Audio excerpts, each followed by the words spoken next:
Atos, capítulo 20. Paulo visita outra vez a Macedônia e a Grécia e volta para a Ásia. Cessado o tumulto, Paulo mandou chamar os discípulos e, tendo-os encorajado, despediu-se e partiu para a Macedônia. E depois de andar por aquelas regiões e encorajar os discípulos com muitas palavras, chegou à Grécia e permaneceu ali 3 meses.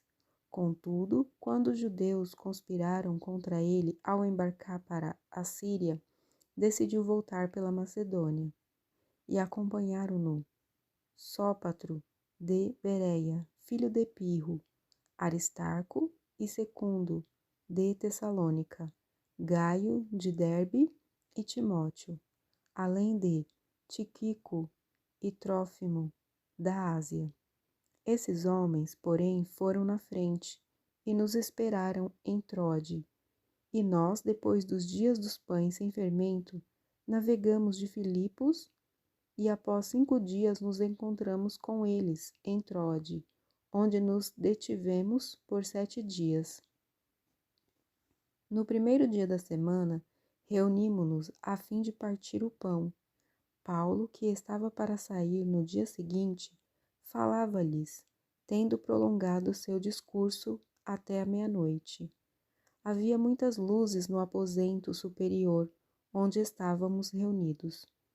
Certo jovem, chamado Eutico, estava sentado numa janela, prolongando Paulo ainda mais o sermão. O jovem adormeceu profundamente e, vencido pelo sono, caiu do 3º andar. Quando ergueram, estava morto. Então Paulo desceu e debruçou-se sobre ele e, abraçando-o, disse: Não vos perturbeis, pois a vida está nele. Em seguida subiu, e tendo partido e comido pão, ainda lhes falou muito tempo, até o raiar do dia. Então partiu. E levaram vivo o jovem e ficaram muito consolados. Nós, porém, tomamos a dianteira e embarcamos, navegando para Assós, onde devíamos receber Paulo no navio, porque ele havia decidido ir por terra e assim nos ordenara. Tão logo nos alcançou em Assós, nós o recebemos a bordo e fomos para Mitilene. E navegando ali, chegamos no dia seguinte em frente de Quiu. No segundo dia, cruzamos para Samos. E no dia seguinte, chegamos a Mileto, porque Paulo havia decidido passar longe de Éfeso, para não se demorar na Ásia, pois se apressava para estar em Jerusalém, se possível, no dia de Pentecostes. O discurso de Paulo aos presbíteros de Éfeso. De Mileto, mandou chamar em Éfeso os presbíteros da igreja. Quando chegaram, Paulo disse-lhes: Bem sabeis de que modo tenho vivido entre vós o tempo todo, desde o primeiro dia em que entrei na Ásia, servindo ao Senhor com toda a humildade e com lágrimas e provações, as quais me sobrevieram pelas ciladas dos judeus. Não me esquivei de vos anunciar nada que fosse benéfico, ensinando-vos publicamente e de casa em casa, testemunhando, tanto a judeus como a gregos, o arrependimento para com Deus e a fé em nosso Senhor Jesus. Agora, impelido pelo Espírito, vou para Jerusalém, sem saber o que acontecerá ali, senão o que o Espírito Santo me garante de cidade em cidade, dizendo que prisões e tribulações me esperam. Mas em nada considero a vida preciosa para mim mesmo, contanto que eu complete a minha carreira e o ministério que recebi do Senhor Jesus, para dar testemunho do Evangelho da graça de Deus. E agora sei que nenhum de vós, por entre os quais passei pregando o reino de Deus, jamais tornará a ver o meu rosto. Portanto, no dia de hoje eu vos afirmo que estou limpo do sangue de todos. porque não deixei de vos anunciar todo o propósito de Deus. Portanto, tende cuidado de vós mesmos e de todo o rebanho sobre o qual o Espírito Santo vos constituiu bispos, para pastoreardes a igreja de Deus, que ele comprou com o próprio sangue. Eu sei que, depois da minha partida, lobos cruéis entrarão no vosso meio, e não pouparão o rebanho, e que, dentre vós mesmos, se levantarão homens falando coisas distorcidas para atrair os discípulos para si. Portanto, estais atentos, lembrando-vos de que, durante 3 anos, não cessei, dia e noite, e com lágrimas de aconselhar cada um de vós. Agora, pois, consagro-vos a Deus e à palavra da sua graça, aquele que é poderoso para vos edificar e vos dar herança entre todos os santificados. De ninguém cobicei prata, nem ouro, nem roupas. Vós mesmos sabeis que estas mãos supriram as minhas necessidades e as de meus companheiros. Em tudo vos dei o exemplo de que deveis trabalhar assim, a fim de socorrerdes os doentes, recordando as palavras do próprio Senhor Jesus.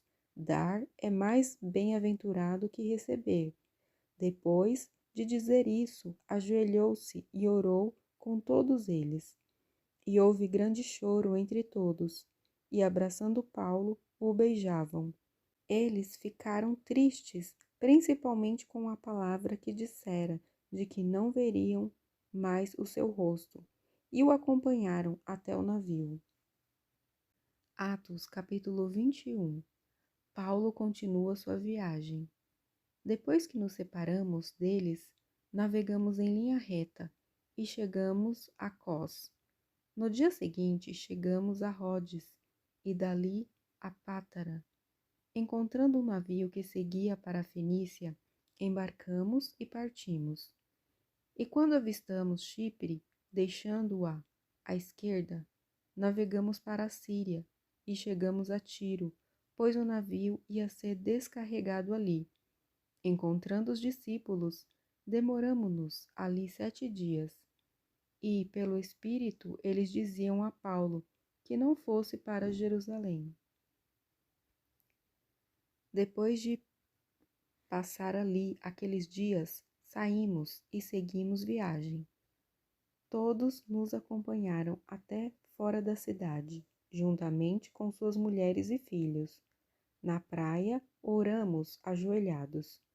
Então nos despedimos uns dos outros, embarcamos e eles voltaram para casa.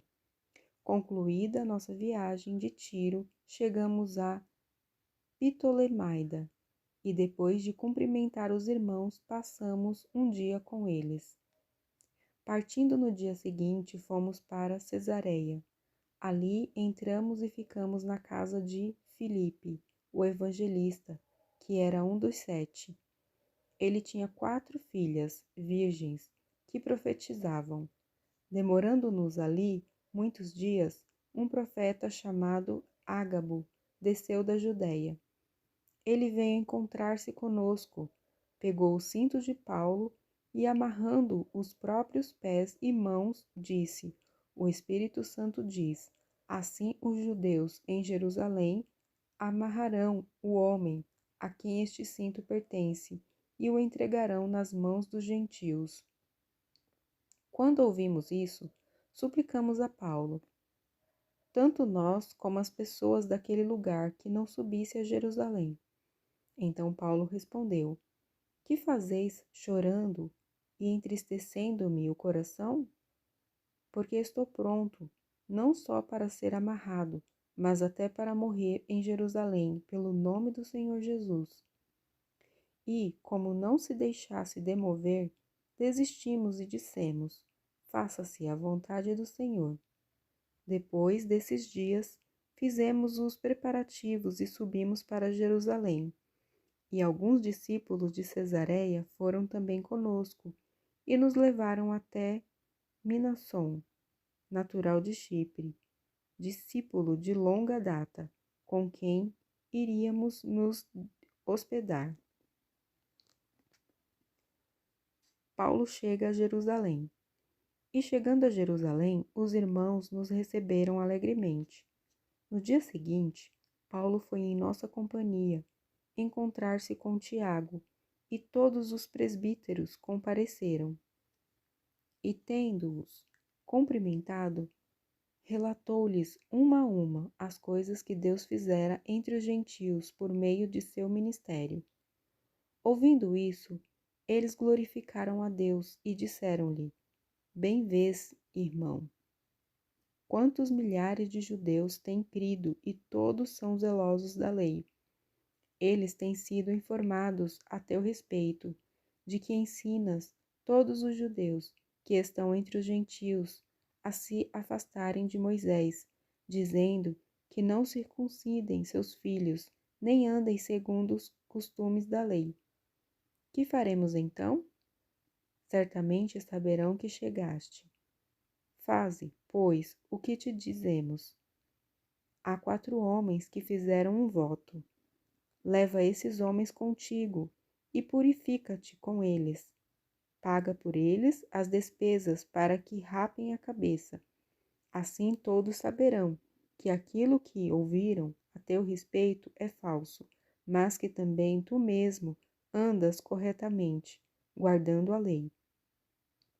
Todavia, já escrevemos quanto aos gentios que têm crido, dando o parecer de que se abstenham do que é sacrificado aos ídolos, do sangue, da carne de animais sufocados e da imoralidade. No dia seguinte, Paulo levou consigo aqueles homens, purificou-se com eles e entrou no templo, notificando o cumprimento dos dias da purificação, quando seria feita a oferta a favor de cada um deles. Paulo é arrastado do templo. Mas quando os 7 dias estavam quase terminando, os judeus da Ásia o viram no templo. Provocaram todo o povo e o agarraram, gritando: Homens israelitas, ajudai! Este é o homem que por toda parte ensina a todos contra nosso povo, contra a lei e contra este lugar. Ainda mais, trouxe gregos ao templo e profanou este santo lugar, pois eles haviam visto Trófimo de Éfeso na cidade com ele e pensavam que Paulo o havia levado ao templo. Toda a cidade se agitou e houve uma aglomeração de pessoas. Então agarraram Paulo e o arrastaram para fora do templo, e logo as portas se fecharam.